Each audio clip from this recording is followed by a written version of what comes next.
charms are rape. And already they are decaying.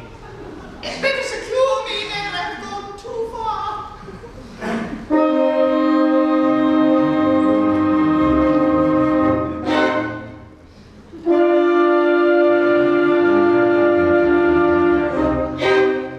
Sad is that woman's heart, we hear my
poor mad maidens but an unvalued pity. Alas, they shall die of hopeless love for me, as I shall die of hopeless love for thee. Sir, please you read to us. Yes, my child. What shall I read? One of your own poems. Oh, one of my own poems? Better not, my child. They will not cure me of thy love. Mr. Bunford used to read us a poem of his own every day, and to do him justice, we read them extremely well. Oh, did he so? Well, who am I to withhold my gifts from you? What am I, a trustee? Here is a debt, a pure and simple thing, a very daisy. Oh, a babe might understand it. To appreciate it, it is not necessary to think of anything at all. Let us think of nothing at all.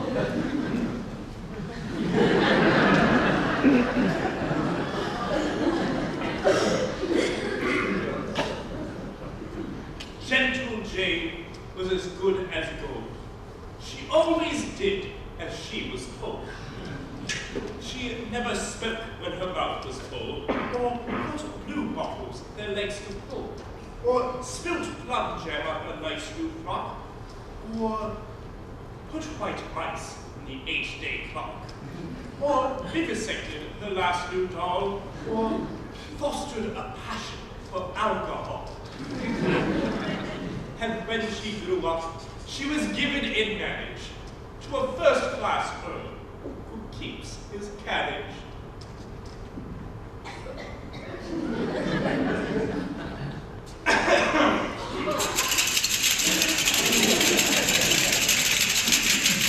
Yes, I believe I'm right in saying that there was not one word in that declaration which is calculated to bring the blush of shame to the cheek of modesty. Not one, it is purity itself.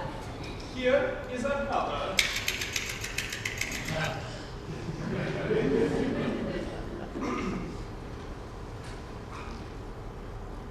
Teasing Tom was a very bad boy. A great big squirt was his favorite toy. He put live shrimps in his father's boots and sewed up the sleeves on his Sunday suits. He punched his poor little sisters' heads and taken their four-post beds. He plastered their hair with cobbler's wax and dropped hot hay-pens down their backs. The consequence was he was lost to tarry, and he married a girl in the corn-dip barrel.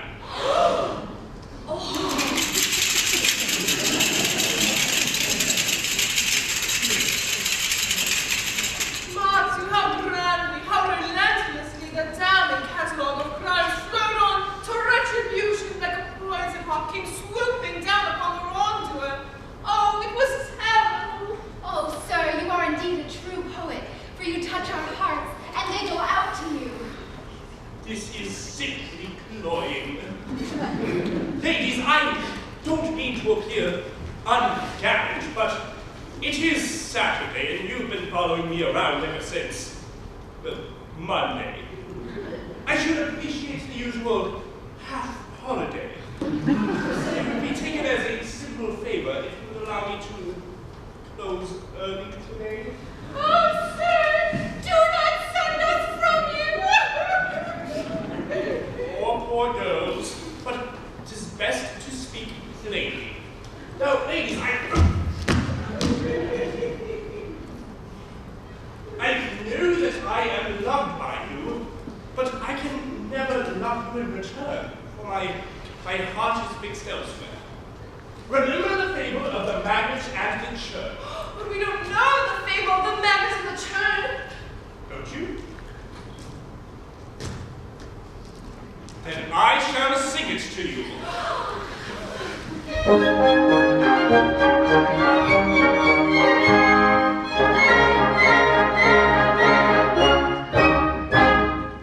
magnet hung in a hardware shop, and all around was a loving crop of scissors and needles, reels and knives, of a neat light for our red eye.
devotion of a lifetime. Hold!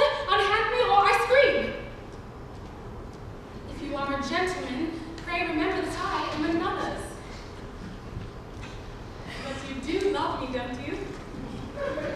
Madly, hopelessly, despairingly. That's right. I never can be yours, but that's right. And you love this buckthorn?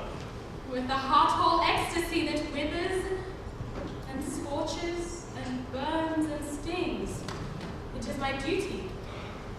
Admirable girl. However, you are not happy with him? Happy? I am miserable beyond description. That's right. I can never be yours, but that's right. But go now, I see dear Reginald approaching. Farewell, dear Archibald. I cannot tell you how happy it has made me to know that you still love me. If I only dared. Sir, this language to one who has promised to another. Oh, Archibald, think of me sometimes, for my heart is breaking. He is so unkind to me, and he would be so loving. Loving. Advance one step, and as I am a good and pure woman, I scream. Farewell, Archibald. Stop there! Think of me sometimes. Advance at your peril. Once more, adieu.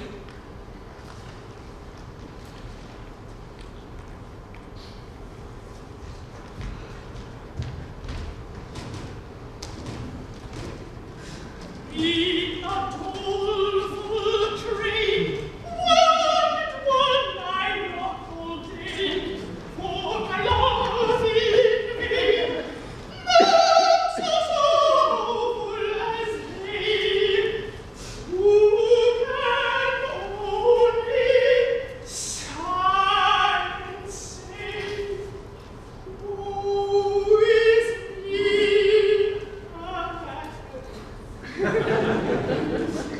Crying? What are you crying about? I've only been thinking how dearly I love you. Love me? Bah! Love him, but Don't you interfere. he always crushes me. What is the matter, dear Reginald? If you have any sorrow in your heart, tell it to me that I may share it with you. It is my duty. Whom were you talking with just now? With dear Archibald. With dear Archibald. Well, upon my honor, it's too much. A great deal too much. Do be quiet. Crushed again. I think he's the noblest, purest, and most perfect being I have ever met.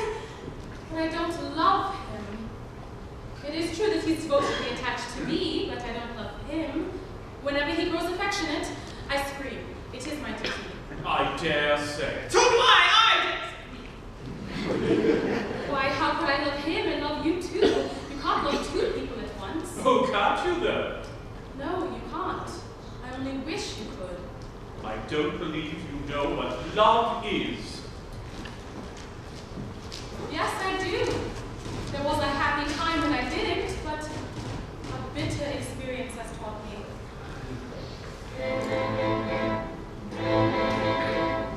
Love is a plaintive song, sung by the softly maid, telling a tale of wrong, telling of hope betrayed, tuned to its changing heart, sorry when he is sad, blind to his every word,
smug-faced idiot came here. Before that, I was admired. I may say, loved. 2 miles, adored! Do let a poet soliloquize. The damosels used to follow me wherever I went. Now they all follow him. Not all. I am still faithful to you. Yes. And a pretty damosel you are. No, not pretty. Massive! Come, cheer up. I shall never leave you. I swear it. Oh, thank you. I know what it is. It is confounded mildness. They find me too highly spiced, if you please. And no doubt I am highly spiced. Not for my taste. But I am for theirs. But I will show the world that I can be as mild as he. If they want insipidity, they shall have it.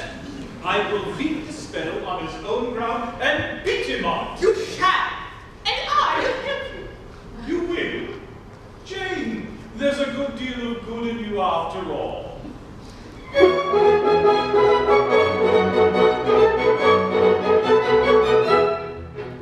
So go to him and say to him with confident diabolical. Hate you, good day to you, and that's what I shall say. Despise what you sanctify your practice to canonical. Not you, and that's what I shall say. I was the poet here, forming your mistake. Now my inspiration must be guarded as heretical, until you put me out with facility and mechanical. Sing hoot you, and that's what I shall say. Sing hoot you, and that's what I shall say. So great, it is alive,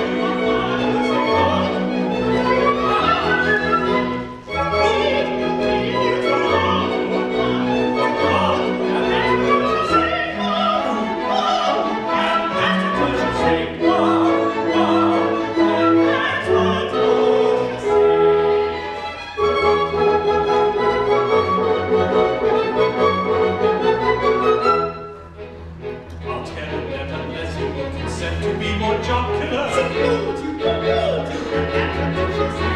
To cut his curly hair and put an eyeglass in his ocular. To stop his conversation full of quibble and of quidity. To ride a tough road though he wouldn't with a baby. He had to clear the way with all opinion, but did it. Sing hoot, you, and that's what I should say.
We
chance of making a lasting impression on these young ladies is to become as aesthetic as they are. No doubt.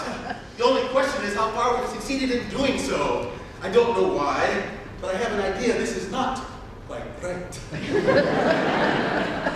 I don't like it.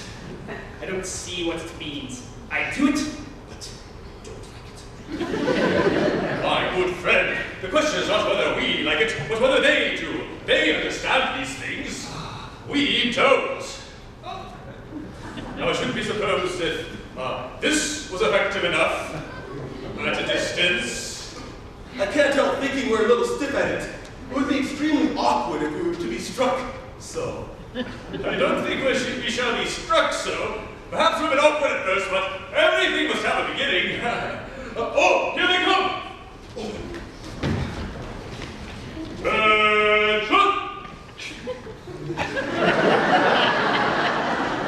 Oh, Sophia, see, the immortal fire has descended on them, and they are the inner brotherhood, perceptibly intense and consummately utter.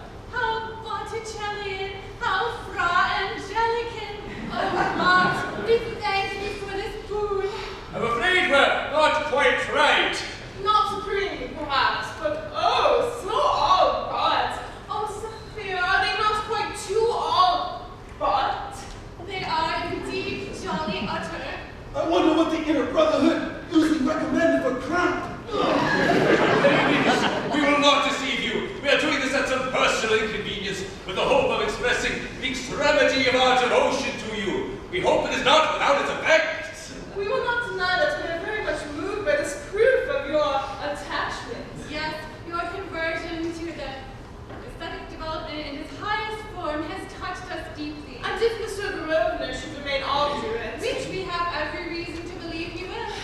I wish they'd make haste. we're not prepared to say that our yearning hearts will not go out to you. My sections are 3. Wraps up.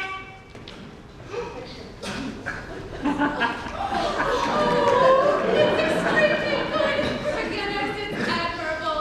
The only question is, who will take who? Oh, the Duke chooses first as a matter of course. Oh, you really are too good. I couldn't think of it. Nothing of the kind. You are a great matrimonial fish. It's only fair that each of these ladies have a chance of hooking you. It's quite simple, observe. Suppose you choose Sophia. I take Angela. Major takes nobody. Suppose you choose Angela. Major takes Sophia. I take nobody. Suppose you choose neither. I take Angela. Major takes Sophia. Clear as day.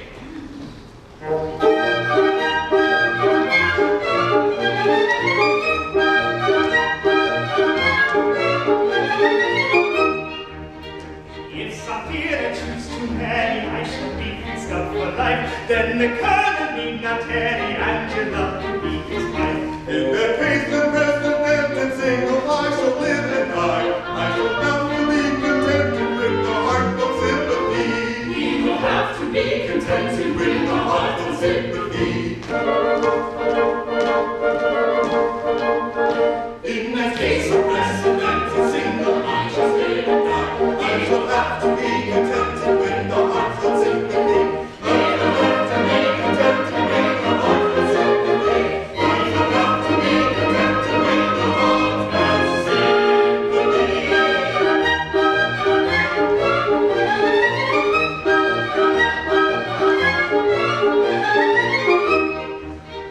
If on Angie I determine at my wedding she'll appear, decked in diamond and ermine, Major let me take some beer. In that case of president to single, I must live and die. I shall have to be contented with a heart of sympathy. We will have to be contented with a heartfelt sympathy. In the case of precedent and single, I shall live and die. We will have to be contented with a heartfelt sympathy. We will have to be contented with a heartfelt sympathy. We will have to be contented with a heartfelt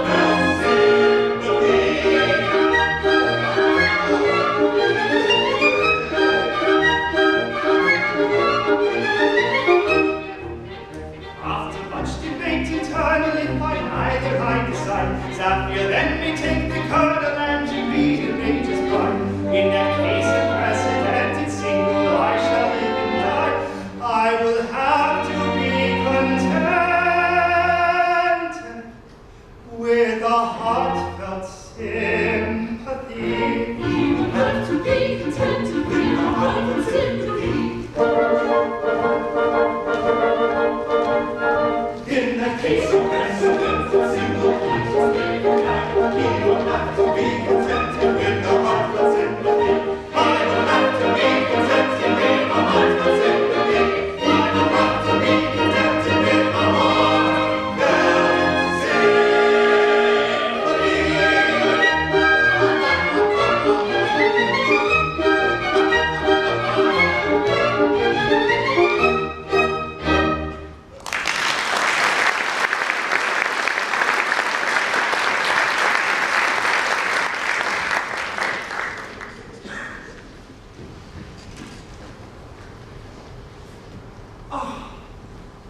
It is very pleasant to be alone.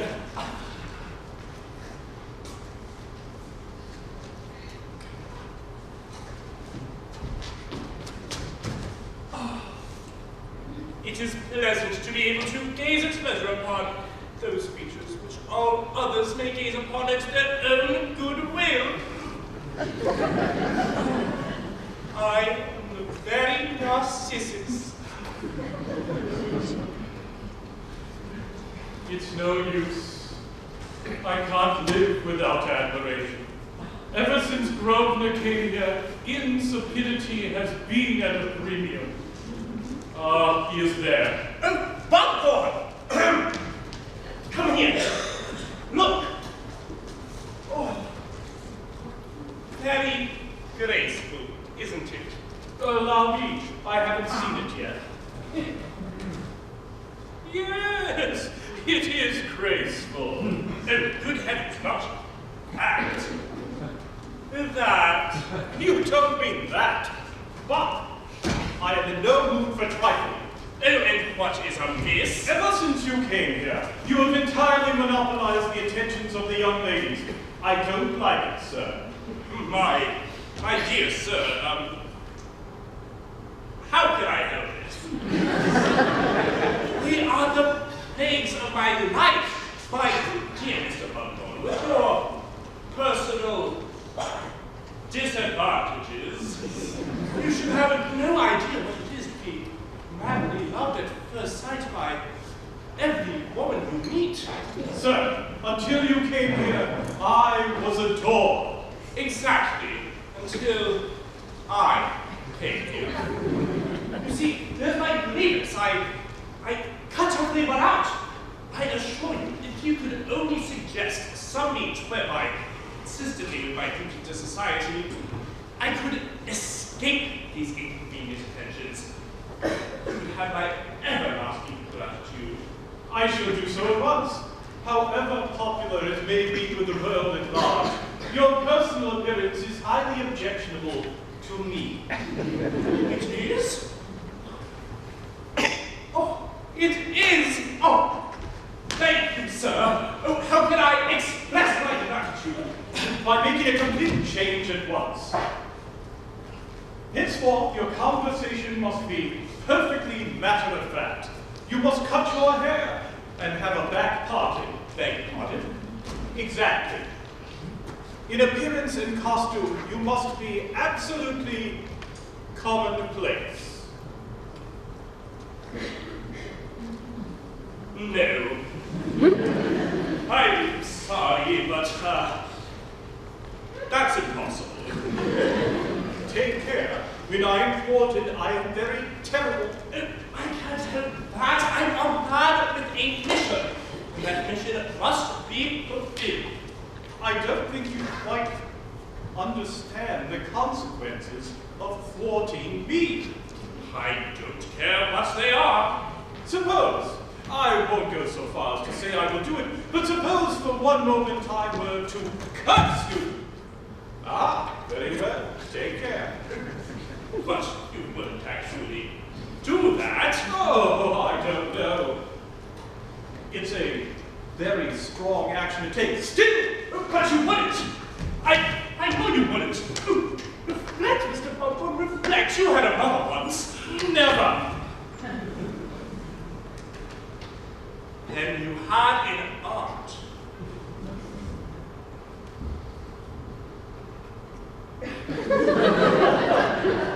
I see you did.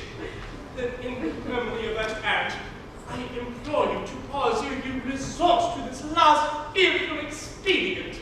Oh, reflect, Mr. Bumper. Oh, reflect. I must not allow myself to be unmanned. It is useless. Consent at once, or may a nephew's curse. Hold! Are you absolutely resolved? Absolutely. Will nothing shake you? Nothing. I am adamant. Very well. Then I yield. Ah, you swear it? I do. Cheerfully. I have long awaited for a reasonable pretext for such a change, and it has come at last. I do it on compulsion. Victory! I triumph! When I go out to war, of canvases is gone, or signing women and clinging women upon me as we roar, the shall we culture taste, the skin of gems and paste, then hide it a little for ranks and little if I pronounce the chase. A mercy tender man, a soulful idle man, a notable man, a super stand, a honorable maiden man. See me if you can, in every day you can. I come and place I'm speaking of pipe and I have them black and tan. Who thinks of early months, for one and one he comes. Who's one of his dinner and doesn't get dinner and wants to hear the trumps. The commonplace man, a matter of fact man, a steady and stubborn jolly man, running every day you can.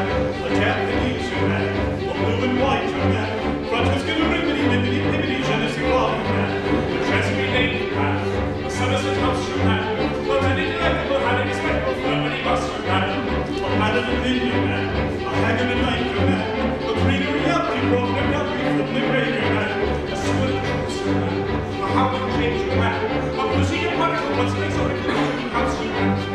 See me if you have, a natural factor man, and natural factors in respect of better ready a man.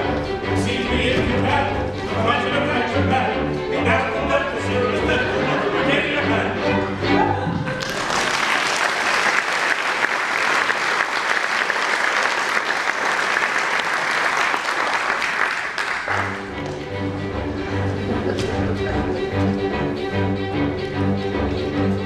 Japanese man, blue and white man, French is going to be pinches and his equality man, a Somerset Cluster man, a Howard changer man, a pushing a particle, what's an exotic, what's an house man, a melon and opinion man, a haggard and niger man, a greenery uppy, broken and uppy, from the greater man, a Chesapeake Navy man, a Somerset House man, a very delectable, very respectful, very muscle man.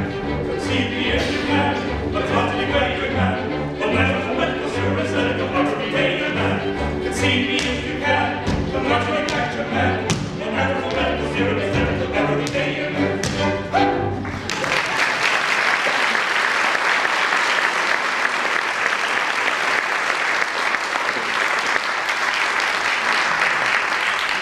It's all right. I've committed my last act of ill nature, and am henceforth a changed character. Reginald? Dancing? What in the world is the matter with you? Ah, patience. I am a changed man. Hitherto, I have been gloomed, moody, fitful, uncertain in temper, and selfish in disposition. You have indeed. All that is changed. I have reformed. I have modeled myself on Mr. Grosvenor. Henceforth, I am mildly cheerful. My conversation will blend instruction with amusement. I shall still be aesthetic, but my aestheticism shall be of the most pastoral kind. Oh, Reginald! Is it all true? Quite true. Observe how amiable I am. But Reginald, how long will this last? With occasional intervals for rest and refreshment, as long as I do. Oh, Reginald,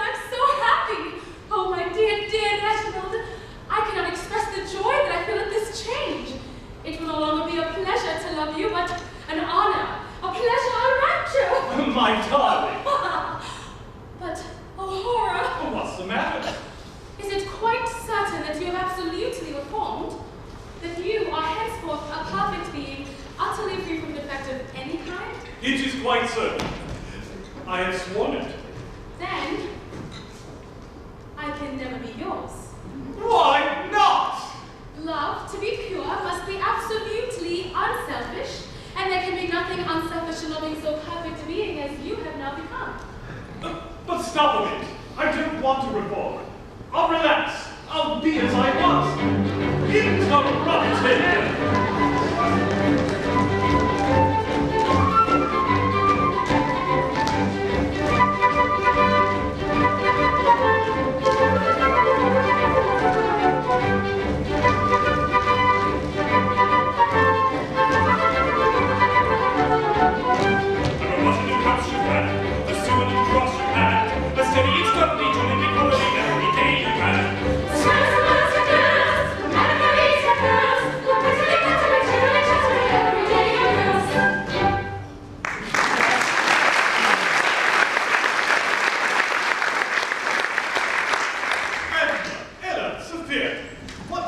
What does this all mean? It means that Archibald the All-Right cannot be all-wrong, and if the All-Right chooses to discard aestheticism, then aestheticism ought to be discarded. Oh, Archibald! Archibald, I'm shocked, surprised, horrified. I can't help it. I'm not a free agent. I do it on compulsion. This is terrible. Go, I shall never set eyes on you again. But, oh joy! What's the matter? It is quite certain that you will always be a commonplace young man. Quite certain. I've sworn it. Why, then there's nothing to prevent my loving you with all the fervor at my command. It's true! My Archibald! My patience crushed again. Come, cheer up. I have never left you, and I never shall. Oh, thank you, Jane. After all, there's no denying it. You're a fine figure of a woman. My Reginald. My Jane.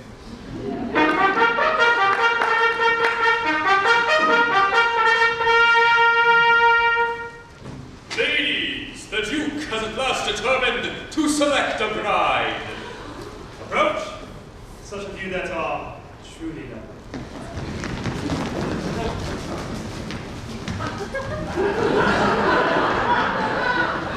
In personal appearance, I believe you have all that is necessary to make a woman truly happy. In common fairness, I think I have to choose the only one among you who has the misfortune of being distinctly plain.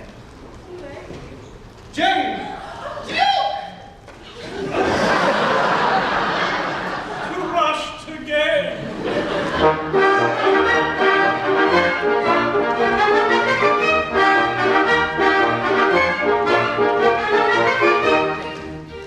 After much debate internal, I on Lady Jane decide. Zafir now may take the colonel, and she be the major's bride. With a